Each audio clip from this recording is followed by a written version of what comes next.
Says we're live.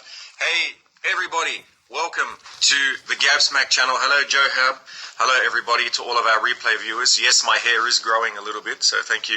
Now, on the phone today, I am going way against my natural inclination to stay at home and not talk to people, and I'm forcing myself to speak to an awesome young woman. Her name is Jeanette Purkis. Good to see you, Deltronis and Joe Hub. Now, Jeanette Purkis, she's online at the moment, and she just finished recently today. Hey, Mel Rax, who's another female autist from the UK. She just finished an interview with a company called, or a firm called Wellways, another awesome place we'll talk about in the interview. And she's on radio as well every Saturday, as far as I know of so far. I'm going to find out more as we continue. And Jeanette Purkis has a master's degree in fine arts from RMIT University, and works for the Australian Public Service as a policy advisor. And she recently received an Excellence Awards, guys, from the CEO of her department for promoting inclusion and advocating for disability. She's a frequent speaker at autism conferences, and she facilitates a support group for women on the autism spectrum, the most interesting part for me anyway. She has received the ACT, which is our capital state, or the state that hosts our capital, Canberra in Australia, Volunteer of the Year Award for her work in autism advocacy, and in particular facilitating a women's group for autistic women in Canberra. Native Graffiti, Mel Rax, Native Graffiti, another young lady on the spectrum. All right, Jeanette has a diagnosis of Asperger, which I want to ask about too, because that's not really a diagnosis anymore, as far as I know. And she lives in Canberra and is being interviewed by a few different places. Hey, so welcome, Jeanette, to our show. Lovely to have you.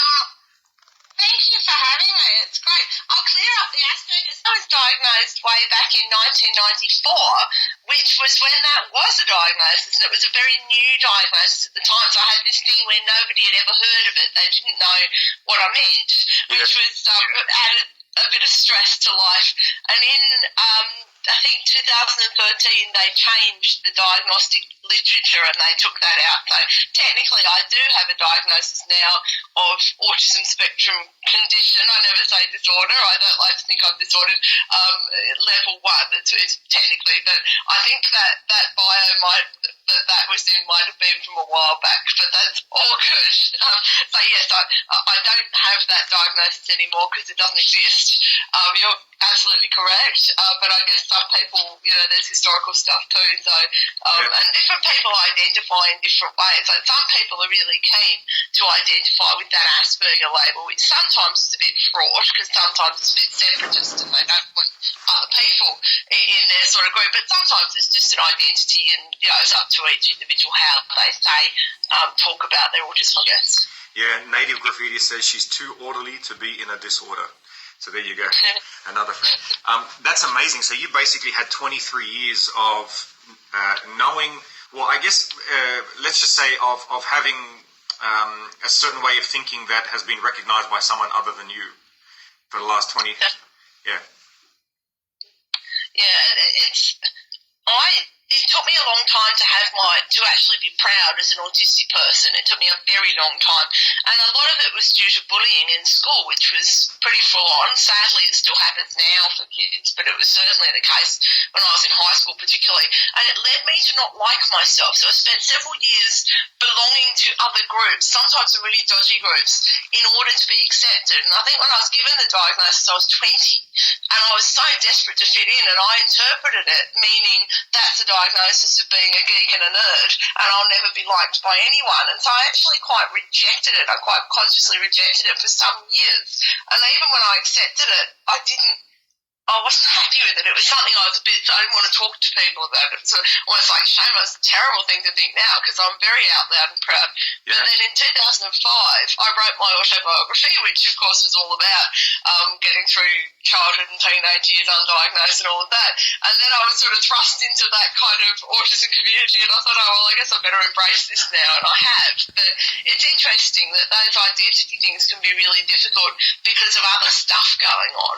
That's a brilliant point. There's a lot of things that you're saying that already, it's almost like you're the female version of my life, things that you're saying, which is pretty awesome. Now, but you know what's the thing that you just said about that you've embraced it, I would never have guessed by the way that you have embraced it from the short time I've been following you for the last 6 months or so,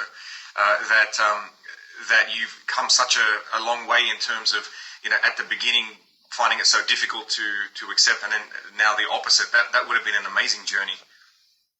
Oh, it has been, and it was really, there's that whole thing people say about finding your tribe, which can be a little bit cliched sometimes, but for me that really was what it was, and I identified really strongly. So I knew a lot of autistic men, because, there's a discrepancy even now in the diagnosis rates that more men are diagnosed, so there's more men in that space, and so I didn't really know that many women, and so I did really, this is in sort of about 2004, 2005, and I sort of did identify positively, but I felt like I didn't quite fit in this sort of autism community. And then in 2009, I got asked to speak at a conference in Brisbane, and it was a conference, an event for women and girls on the spectrum. And the first day was just your ordinary conference. I gave a talk, everyone else gave the talks. The second day was just for women and girls on the spectrum, and it was a facilitated event. I think Tony Atwood and Michelle Garnett did the facilitation. And I was in this room of 100 other autistic women, and that was the moment I found my tribe, because I found that these people had a lot more in common with most of the people there, and that was really interesting, because I always thought there was something a bit odd about me. I was a bit of a funny, atypical person, but then I met all these women, and they're really, of course, it's not that clear cut. There isn't a female type and a male type. Like there's lots of overlap, and gender issues and things buy into that. But for me, that moment of being in that room full of other women was just, that was it. That was the moment, like, right, yeah, this is me. It's lovely. Oh, that would have been an amazing feeling to sort of have this 100, what do you call it, virtual hug by 100 people. Yeah. Oh, that's so cool. And I'm very interested. I've spoken a lot, which was funny. Before I even came across you, he's now 21, he's matured. It's amazing. Oh, that's beautiful. I'm getting live comments, as you've probably figured out as we're talking. Yeah. Hello, God's child. All right, so for a long time, before I had met you, I was talking about autism and how I would love to be able to address people's answers that I get about their daughters on the spectrum. And that was the one thing I was always uncomfortable talking about. And then when I saw you pop up, I thought, that's brilliant. It's like the missing piece where there's many things I can't address. And I wanted to ask you, do you, in your mind, with your 23 years of subjective experience, let's say, and considerable experience, do you think that the disparity between diagnoses in terms of volume between men and women is for any reasons that you might be aware of? What are your thoughts on that? I think there's a few things. I think even now, clinicians, psychiatrists, people don't understand what autism looks like, or often looks like, in women and girls. And so a lot of the disparity, I think, is simply in diagnosis rates. So I think the actual prevalence, the level it occurs at, is probably, and I haven't done any research on this other than anecdotal evidence and knowing people, but I do think a lot of that discrepancy is simply in a lack of recognition. And you often get with girls who go for a diagnosis, the clinician that's supposed to be doing the assessment will say, oh no, she can't be autistic, she's too social. But the difference is, for a lot of young girls, I was the same. I came across as very social because I was like a social chameleon. So I fitted in, I masked, I acted to be accepted. So when I was at school or wherever I was and there were other kids, I looked quite a lot more similar to them than otherwise, although I never quite got it right. I never quite socialised the way I was expected to. But for girls, they often are a lot more interested in social input, and they often also respond to an expectation of being social by doing that masking and chameleon sort of stuff. So I think those things are quite a sticking point. And I come across this all the time. It's got a mental illness as well, so I have to deal with psychiatrists on a personal level as well as a professional level. And I really struggle with that because there's just this lack of knowledge and this lack of willingness to take on knowledge. So it is something I really struggle with, and I think lots of parents of girls who miss out on a diagnosis, and I speak to them after the fact. I say, look, I actually I don't know the situation well, but I'm surprised, given the other things that are happening for your daughter, that they're not getting a diagnosis. So I do think a lot of the difference is just that there's not so much knowledge of how girls and women sort of present, I guess. Yes, well, I was okay.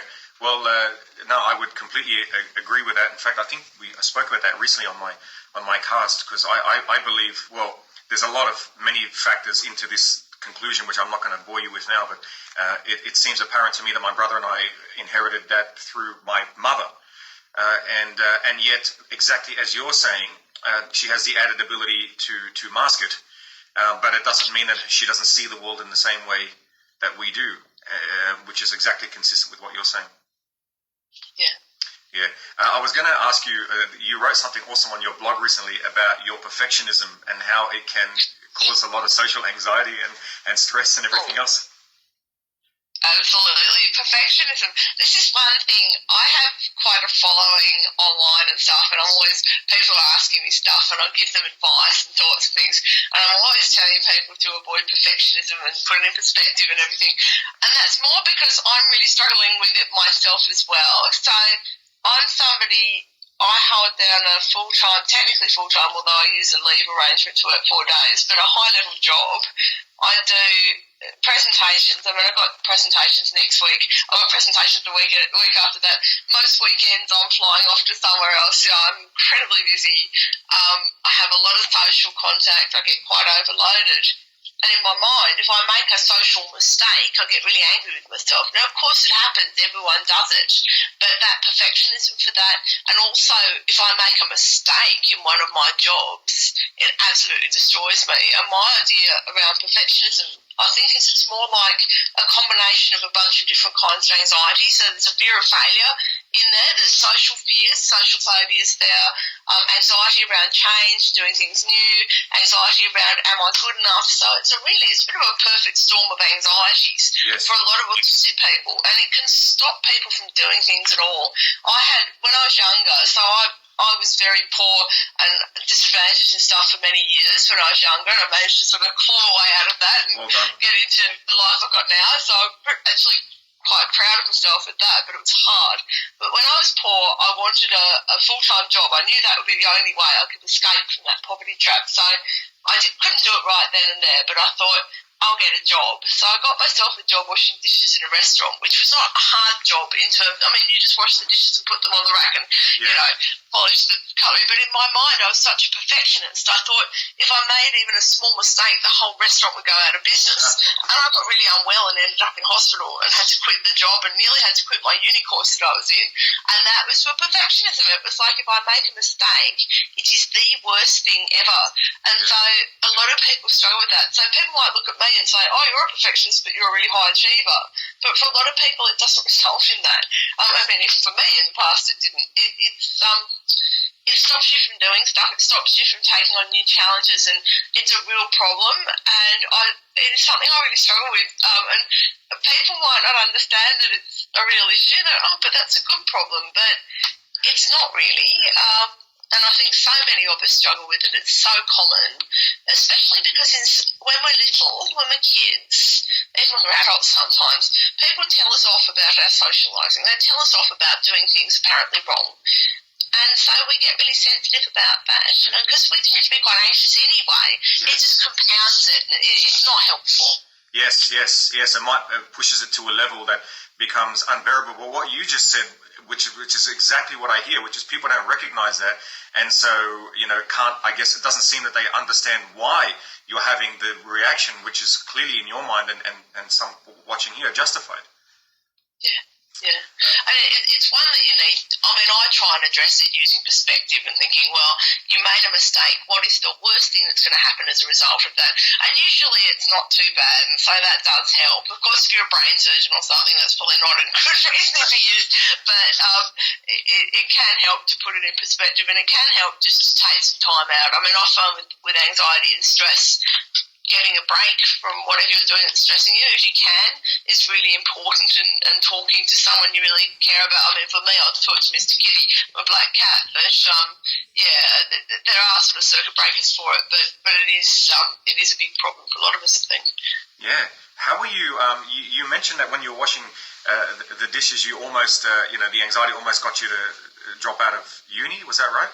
What you were saying? Yes. Yeah. I got really unwell with mental health stuff, and so I missed all the exams for the end of first year, and I had to resit them, and I was really unwell when I resat them, and so I only just scraped the pass. I mean, I'm usually very good, but I only just scraped the pass, and my determination to actually keep doing the course, because I felt dreadful. I felt in a really bad way, all sorts of nasty stuff going on, and so it wasn't very pleasant to be at university. It was actually quite a struggle, Yeah. and if I wasn't quite so full of resolve and determination, I think I probably would have gone, no, I can't do this, which missing those transition points can be really difficult because it can be very hard to pick up on them. So with young people on the spectrum, we often really struggle to make those transition points for a number of reasons, not because we're incompetent necessarily, not because there's something wrong with us, but because there's so much going on.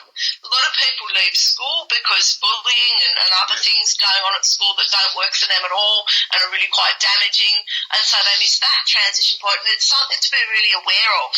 Yes. That when I'm talking to audiences about transitions, just to do some plan Bs, like I say, well, it's not actually the end of the world if someone drops out of school in year 9, because there are other things you can put in place, and also not to think that it has to be, you have to go to university when you're 18. I mean, who says that?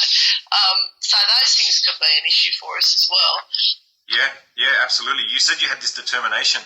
Do you know why now? I guess on self-reflecting for so long, why you were able to have that determination where many others might not? It's actually something I've always had my whole life. Yep. I always remember when I was about 5, I've got very poor fine and gross motor skills, so doing things like knitting or sewing is not something I can do. But when I was 5, I wanted to sew something, and I was so frustrated because I couldn't do it right, but I kept doing it until I did it right. And I've always been like that. I've always had that really strong sense of motivation and determination. I don't know where they come from. I've got more energy than anyone I know. I take heaps of medication for my mental illness, which most people that take it are so sedated they can't even go to work for 3 hours a day. And I work 4 full days a week, and then when I'm at home, I do other work most of the time. That's awesome. So, I love that. I'm very fortunate to have that. It enables a lot of what I do. This is so cool. I feel like I'm talking to a younger version of my mum. I've gone back 20 years in time. It's quite exciting.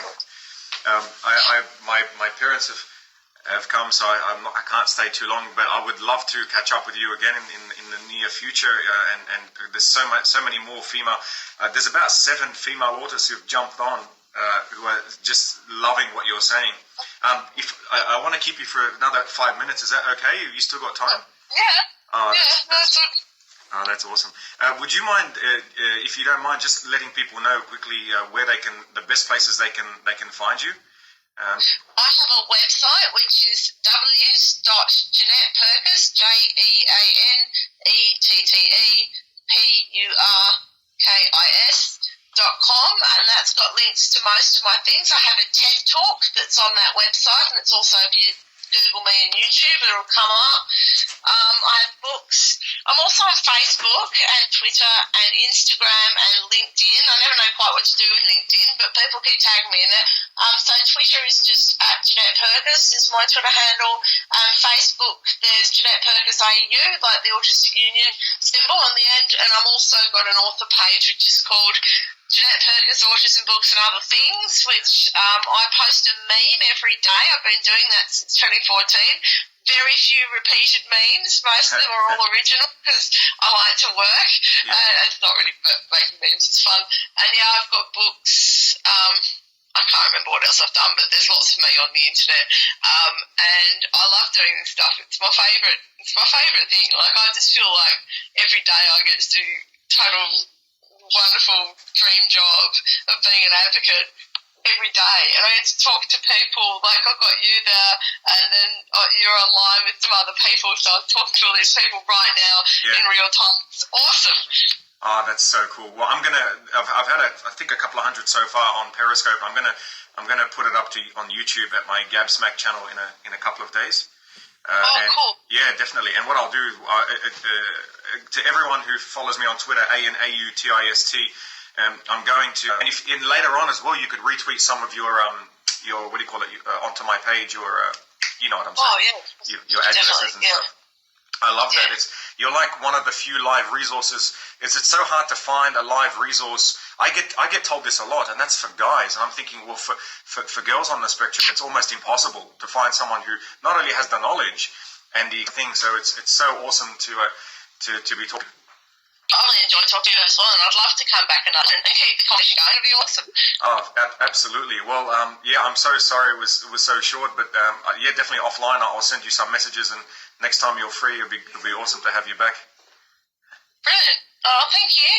Awesome. Thank you, Jeanette. All right, we'll talk soon, I guess. Have an awesome, beautiful day tomorrow. Why is my phone having spaz attacks? Jeez.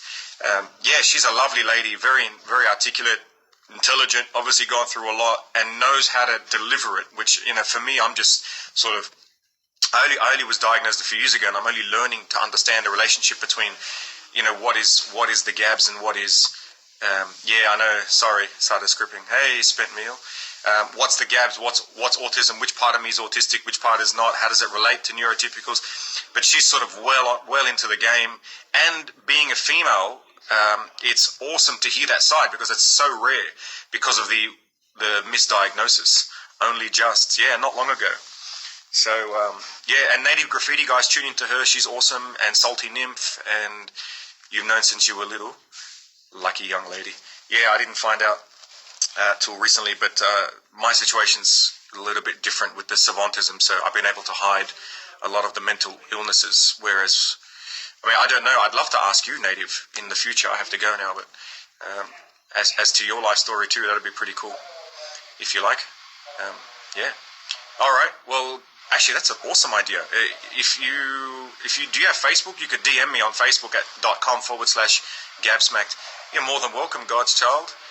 It's a pleasure to have you guys, and we'll keep doing that. For men and women on the spectrum, I'm going to make this as much of a hub as I can in the future. And as I've got a lot of stuff in the pipeline after I finish my physics, my quantum mechanics thesis, I've got some stuff on autism I'm going to be bringing to the foreground. All right, see yous.